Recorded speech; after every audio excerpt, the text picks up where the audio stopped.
let's move on to something that's absolutely not an extended Twilight Zone episode, Scott.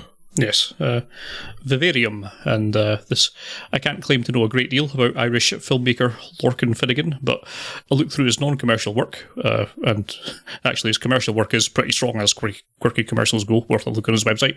It does show something of a recurring theme of isolation and the inexplicable, which certainly comes to the fore in Vivarium, in which we are introduced to Imogen Poots' school teacher Gemma and her partner, Jesse Eisenberg's gardener Tom, who are looking to get on the property ladder.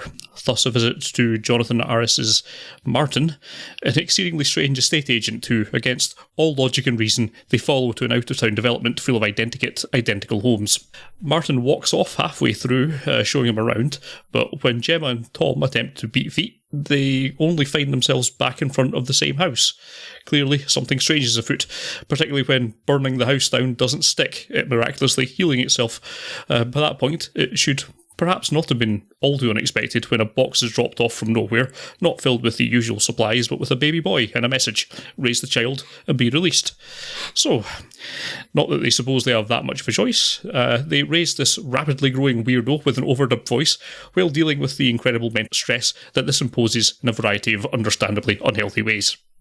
That, broadly, is it, plot-wise, for this film, and while there's some excellent performances from Eisenberg and Poots exploring their characters' reactions to this nightmare, in terms of the wider point to the work, I'm struggling to find one. I can't see if it's even really trying to say anything other than, wouldn't it be weird if this happened? And yes, it would be weird. It is weird. It's a weird film. And on the whole, a film I was happy enough to go along with, as it does take what seems like a very slight premise and find some new, relatively subtle ways to make it increasingly nightmarish as it goes along without escalating into an SFX sideshow, or attempting to give any real explanation behind what's going on, or to what purpose, which I kind of appreciate at the same time as wishing that there was at least enough of a hint given in the text to attempt to formulate those answers for myself without it just being wild mass guesswork.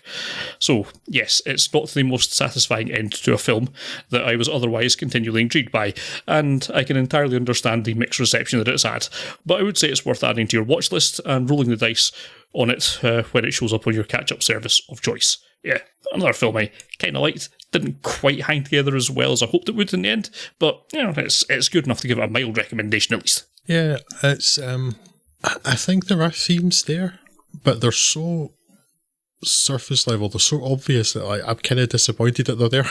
Yeah, I'd rather it was just weird.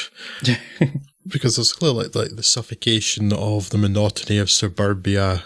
Like we touch it, hence the consumerism and stuff, and like that's all really obvious stuff though. Yeah. Very, very on the nose.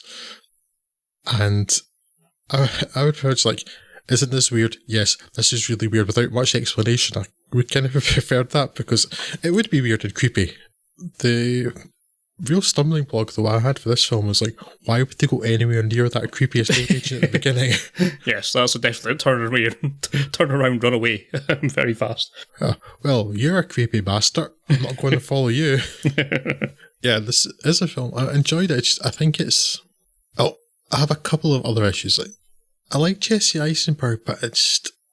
Jesse Eisenberg is gardener? Handyman?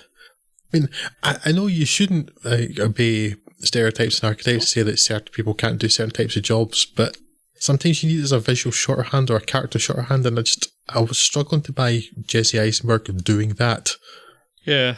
Also, given that it's not particularly important to anything other than to give him a shovel, which could have been addressed some other way. Yes, not the most obvious type in, yeah. Did a bit of DIY with it, like it being his career.